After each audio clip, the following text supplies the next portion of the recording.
H1B వీసాదారులకు మరొక big shock ఇచ్చింది America. Visa జారీ నిలిపివేసింది. వీసా మంజూరులో ఇవాల్టి నుంచి కొత్త రూల్ తీసుకొచ్చింది. H1B వీసాతో పాటుగా H4, F, M, J వీసాలకు ఈ కొత్త రూల్స్ వర్తించబోతున్నాయి.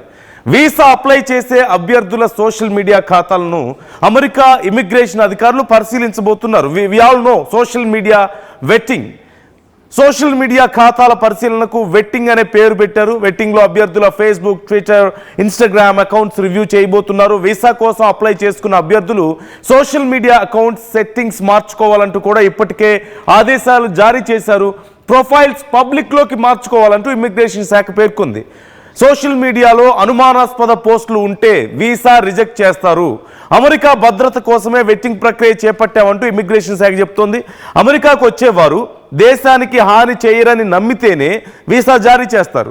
కొత్త నిబంధనలతో ఇండియన్ స్టూడెంట్స్కు తీవ్ర ఇబ్బందులు తలెత్తేటువంటి అవకాశాలు చాలా క్లియర్గా కనిపిస్తున్నాయి.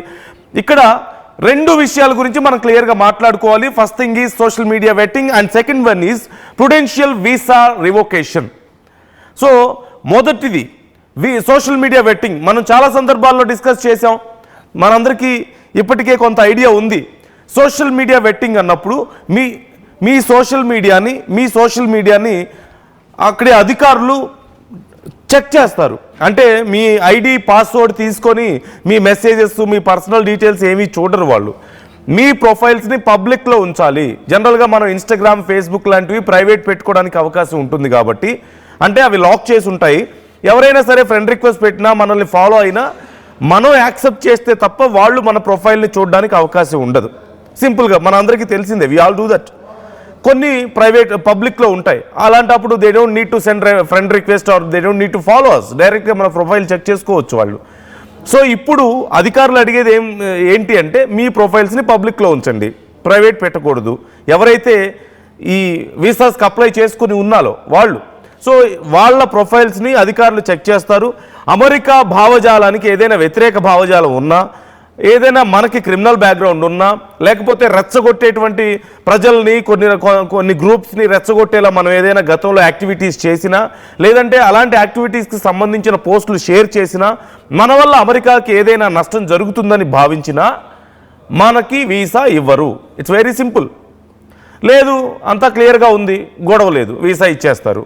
కాకపోతే ఇక్కడ మరొక విషయం, మీరు మీ ప్రొఫైల్స్లో ఇప్పటికే ఒకవేళ అలాంటివి ఏవైనా పోస్ట్ చేసి ఉండి వాటిని ఇప్పటికిప్పుడు డిలీట్ చేశారనుకోండి, అలా కుదరదు. అధికారులకు ఆ విషయం తెలిసిపోతుంది.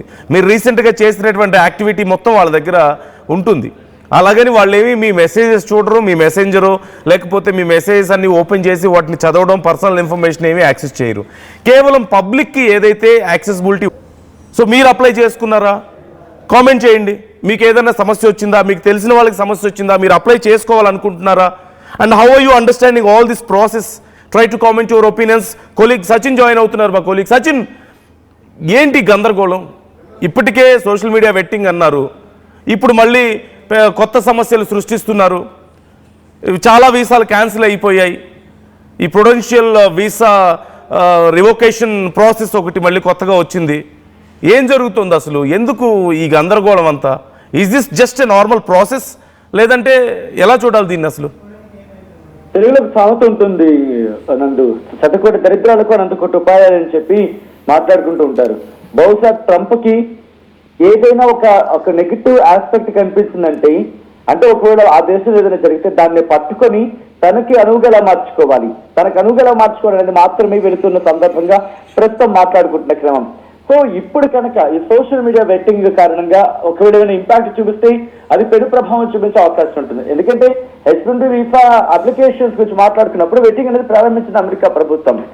అయితే ఇక్కడ ఇంట్రెస్టింగ్ మనం మాట్లాడుకున్నప్పుడు కొన్ని రోజుల క్రితం ఇదే జరిగినప్పుడు, ఇప్పుడు వాళ్ళకి స్లాట్స్ ఉన్న వాళ్ళు దాదాపుగా డిసెంబర్ ఆ టైంలో స్లాట్స్ ఉన్న వాళ్ళకి మార్చిలోని, మేలోని, డిసెంబర్ 15 అయితే మార్చిలోని, ఆ తర్వాత డిసెంబర్ 19 అయితే మేలోని ఇలా చేసిన సందర్భం ఉంది. అంటే ఇక్కడ ట్రంప్ సర్కార్ ఏమంటుంది ఇక్కడ ముందు చర్యలో భాగంగా ఇది కూడా కారణం ఏంటంటే, మీకు గుర్తుంటే కొన్ని రోజుల క్రితం అమెరికాలో దాడి జరిగింది. ఒక అఫ్ఘాన్ నేషనలిస్ట్ అంటే అఫ్ఘాన్ జాతీయుడు, బట్ ఆ తర్వాత అమెరికా వచ్చాడు, అదంతా వేరే కథ మళ్ళీ.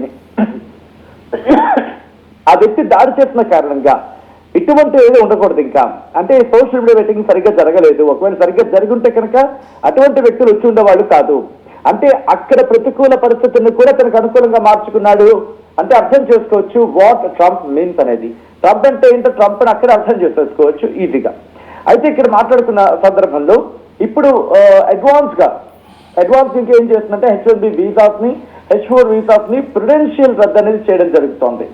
సో ప్రుడెన్షియల్ రద్దు అంటే ఏంటనేది అంటే ఇది వీసాకు సంబంధించి మాట్లాడుకునే క్రమంలో వాళ్ళ నివాస అర్హత ఉంటుంది కదా, ఏదైనా సమస్య ఉందని చెప్పి ప్రభుత్వం అనుమానించిందనుకో, ఆ టైంలో అక్కడ విదేశాంగ శాఖ కాస్త తెలివిగా ఆలోచించి వీసా రద్దుపై నిర్ణయం తీసుకుంటుంది. దీన్నే ప్రుడెన్షియల్ వీసా రివోకేషన్ గా కూడా పిలుస్తూ ఉంటారు. అయితే ఇది టెంపరీ రద్దు, ఇది టెంపరీగా హోల్డ్ చేసినప్పటికీ ఆ వీసా గడువు పూర్తయ్యే వరకు అమెరికాలో వాళ్ళు ఉండొచ్చు అన్నమాట. అయితే ఒక్కసారి యుఎస్ నుంచి బయటకు వెళ్తే వీసా గడువు ఉన్నా కూడా మళ్ళీ అమెరికాకు వచ్చే అవకాశం ఉండదు. Got my point. అంటే ఒకవేళ అమెరికా నుంచి బయటకు వెళ్తే కనుక మళ్ళీ వీసా గడువు ఉన్నా వీళ్ళు మళ్ళీ అమెరికాలోకి వచ్చే అవకాశం ఉండదు. అంటే టెంపరీ రద్దు టైంలో వీసాల స్టాంప్ అనేది చెల్లుబాటు కాదు. ఇది సో క్లుప్తంగా చెప్పాలంటే. అయితే ఇది ప్రస్తుతం తాత్కాలిక గురించి చెప్పడం జరుగుతుంది అక్కడ అమెరికా కూడా. ఇది శాశ్వతంగా వీసా తిరస్కరణ కిందకి రాదని ఇమిగ్రేషన్ అటార్నీ కూడా మాట్లాడుతున్న సందర్భం. ఈ క్రమంలో ఈ టెంపరీ వీసా రద్దు వీసాదారుల చట్టబద్ధ నివాస హక్కును ప్రభావితం చేయదని వాళ్ళు చెప్తూ ఉంటే, కానీ ఆ తర్వాత వీసా అపాయింట్మెంట్ టైంలో దీన్ని పరిగణలోకి తీసుకునే అవకాశం ఉంటుంది. దీన్ని కన్సిడరేషన్ లో తీసుకోవచ్చు. అప్లికేషన్స్ ని పూర్తిగా పరిశీలించే అవకాశం ఉంటుంది. సో ఇలా ఈ సోషల్ మీడియా వెట్టింగ్ ప్రస్తుతం మొదలైంది. H1B visa, H4 visa online సంబంధించి అంటే ఆ వెట్టింగ్ ఉంటుంది కదా, వెట్టింగ్ ప్రక్రియ మీరు దాని కొద్దిసేపటి క్రితం చెప్పారు డీటెయిల్ ఇన్ఫర్మేషన్. సో ఆ విధంగానే ఉంటుంది. H1B, H4, F, M, J వీసాలు కూడా ఈ అప్లికేషన్స్ వేసేవారంతా కూడా వెట్టింగ్ కి వీలుగా వాళ్ళ సోషల్ మీడియా సెట్టింగ్స్ ను ప్రైవేట్ నుంచి పబ్లిక్ మార్చుకోవాల్సి ఉంటుంది. ఈ నిబంధనలు ఏమవుతుందంటే ఇప్పటికే భారతీయులు సహా అనేక మంది H1B వీసా ఇంటర్వ్యూలు వాయిదా పడిన క్రమం. ఒకవేళ ఇన్ ఎనీ కేస్ ఒకవేళ కనుక H1B కానీ H4 వీసాలు కన్నా రద్దయితే ఎంతమంది భారతీయుల మీద ప్రభావం చూపించని మాట్లాడుకుంటే ఇది కీలకంగా అగ్రభాగం ఇటు భారతీయులది. ఖచ్చితంగా ఇంటర్ని చెప్పడం కొంచెం కష్టమైనప్పటికీ కూడా కొన్ని డీటెయిల్స్ కావచ్చు, కొన్ని గణాంకాలు కానీ వాటి అంచనాల ప్రకారం చూసుకుంటే ఏమాత్రం ప్రభావం పడుతుందో చెప్పుకోవచ్చు. American citizenship and immigration services USCIS ఈ డేటా ప్రకారం ఈ మధ్య కాలంలో H1B వీసాలు ఆమోదించబడిన సందర్భాల్లో 70% కంటే ఎక్కువ, రిమెంబర్ 70% కంటే ఎక్కువ అప్లికేషన్స్ అవి ఇండియన్స్. అంటే ఒకవేళ 100 అప్లికేషన్స్ యాక్సెప్ట్ అయితే దాంట్లో 70% ఇండియన్స్ ఉన్నాయి. దీంతో పాటు అమెరికా ప్రతి ఏడాది 85,000 H1B వీసాలను, 85,000 అంటే 65,000 సాధారణ కోటా ఉంటుంటుంది, మిగతా 20,000 మాస్టర్స్ కోటా ఉంటుంది. ఆ 85,000 కొత్త వీసాస్ ని H1B వీసాస్ ని జారీ చేస్తూ ఉంటుంది. దీంట్లో కూడా అగ్రభాగం మన భారతీయులది. అంటే ప్రస్తుతం అమెరికాలో మొత్తం H1B వీసా హోల్డర్స్ లో ఒక 5 లక్షల నుంచి 6 లక్షల మంది ఉండొచ్చు అనేది. అంటే 5 to 6 lakhs ఈ H1B వీసాల్లో ఉంటే దాంట్లో భారతీయులు కూడా ఉండొచ్చు అనేది. దీంట్లో 80% అంటే ఫర్ సపోజ్ 42 అంటే దాదాపుగా 4 లక్షల నుంచి 5 లక్షల వరకు భారతీయులే ఉంటారు. ఇక H4 వీసాల గురించి మాట్లాడుకుంటే ఈ H4 వీసాలు అంటే ఏంటంటే H1B వీసాదారుల వాళ్ళ పార్ట్నర్స్ కావచ్చు, లేకపోతే వాళ్ళ పిల్లలు కావచ్చు. అంటే 21 ఏళ్ల లోపు పిల్లలు ఉంటారు, వాళ్ళకి డిపెండెంట్స్ అందుకు డిపెండెంట్ అంటూ ఉంటారు కదా, వాళ్ళ మీద ఆధారపడడం వల్ల వాళ్ళకి ఇచ్చేది H4 వీసా అనేది. అయితే H1B హోల్డర్స్ లక్షల్లో ఉన్న కారణంగా H4 వీసాకు సంబంధించి కూడా లక్షల్లోనే ఉంటారు. ఇంకా ఎక్కువ ఉండొచ్చు అని చెప్పడంలో కూడా అతిశయోక్తి లేదు. అయితే ముఖ్యంగా H4 వీసా అటు జీవిత భాగస్వాములు అంటే H4EAD అంటూ ఉంటారు. దాదాపు 60,000 నుంచి 1,00,000 వరకు వీళ్ళకి అనుమతి ఉంటుంది అని చెప్పి ఉన్నదని చెప్పి ఒక లెక్క. వీరిలో మెజారిటీ మళ్ళీ మహిళలు భారతీయులే. సో ఇలా ఒకవేళ మొత్తం మీద ప్రభావం చూపించింది అనుకుందాం. H1B వీసా హోల్డర్లు అమెరికాలో ప్రస్తుతం ఉద్యోగాలు చేస్తున్న సుమారు 5 లక్షల మంది మీద భారతీయ వృత్తి నిపుణుల కింద మాట్లాడుకుంటూ ఉంటాం. అంటే సైన్స్ టెక్నాలజీ గురించి మాట్లాడుకున్న సందర్భంలో engineering and medicine I think so systems గురించి మాట్లాడుకున్న క్రమంలో దాదాపు 5 లక్షల మందికి పైగా భారతీయ వృత్తి నిపుణుల మీద ఇంపాక్ట్ చూపించే అవకాశం ఉంటుంది. అలాగే H4 గురించి మాట్లాడుకుంటే పార్ట్నర్స్ అంటే జీవిత భాగస్వాముల గురించి EAD కలిగిన వాళ్ళ గురించి మాట్లాడుకుంటే ఉద్యోగం చేస్తున్న సుమారు 60,000 నుంచి 1,00,000 మంది మీద భారతీయ మహిళల మీద ఇది ప్రభావం చూపించే అవకాశం ఉంటుంది. ఇక అలాగే H4 ఆధారిత కుటుంబ సభ్యులు, అంటే వీళ్ళ మీద ఆధారపడిన ఎవరైతే H1B వీసా హోల్డర్స్ ఉంటారో వాళ్ళ మీద ఆధారపడిన H4 వాళ్ళు, అంటే లక్షలాది మంది జీవిత భాగస్వాములు, వాళ్ళ పిల్లలు, వాళ్ళ మీద కూడా ప్రభావం చూపిస్తుంది. క్లుప్తంగా చెప్పాలంటే H1B అలాగే H1B అలాగే H4 ఈ వీసాలు కనుక రద్దయ్యాయి అనుకుందాం, ఇది డైరెక్ట్ గాను ఇండైరెక్ట్ గాను అటు ఇటుగా 10 లక్షల మందికి పైగా ఇండియన్స్ అమెరికాలో వాళ్ళ నివాసం, వాళ్ళు ఉంటున్న ఇల్లు, ఉద్యోగం కోల్పోయి తీవ్ర ఇబ్బందులు పడాల్సిన పరిస్థితి ఉంటుంది. రిమెంబర్, అక్కడ 10 లక్షల మంది ఇబ్బంది పడ్డారంటే అక్కడి నుంచి ఇక్కడికి పంపించే వాళ్ళు ఉంటూ ఉంటారు.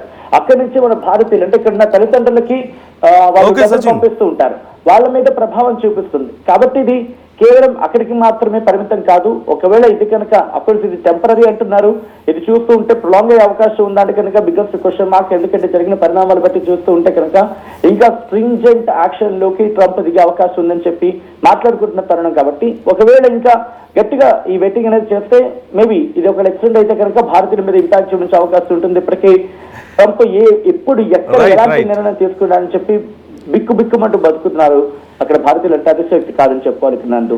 Okay, right. Thank you Sachin, thanks for the details. మొత్తం మీద ఇప్పుడు రద్దయినటువంటి వీసాల విషయంలో మీరు కంగారు పడొద్దు, ఇది కేవలం టెంపరీ మాత్రమే. రద్దయింది కాబట్టి పర్మనెంట్గా రద్దు చేసినట్లు కాదు, మళ్ళీ మీరు అప్లై చేసుకోవచ్చు, మళ్ళీ ప్రొసీజర్ ఫాలో అవ్వచ్చు, ఒకవేళ మీకు వీసా వస్తే వచ్చినట్లు, అంతే తప్ప మీరు ఇబ్బంది ఇప్పటికిప్పుడు రద్దయిపోయింది కాబట్టి మీరు ఏదో. స్వర్గసీమ వెంచర్ లో ప్లాట్ల పండగ వచ్చింది. నూతన వెంచర్ అమేయ రూపంలో అప్రూవ్డ్ ప్లాట్లు, resort facility, reasonable price. Swargaseema వారి నూతన వెంచర్ అమేయ. నగల సామ్రాజ్యం పెద్దది, మన వేడుకల్లో నగల పాత్ర పెద్దది.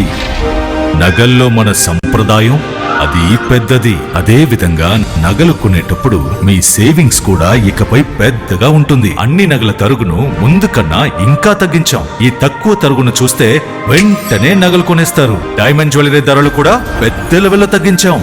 ఇకపై అందరూ డైమండ్ జ్యువెలరీ కొనుక్కోవచ్చు. ఏ ఆఫర్లోనూ పక్కదారి పట్టకండి. ఇక్కడికొచ్చి కంపేర్ చేస్తేనే తెలుస్తుంది మీకు ఎంత పెద్దగా డబ్బులు ఆదా అవుతుందో అని. మా తరుగు కన్నా ఎక్కువ ఇస్తే మీరు కష్టపడి సంపాదించిన డబ్బు వృధా చేసినట్టే.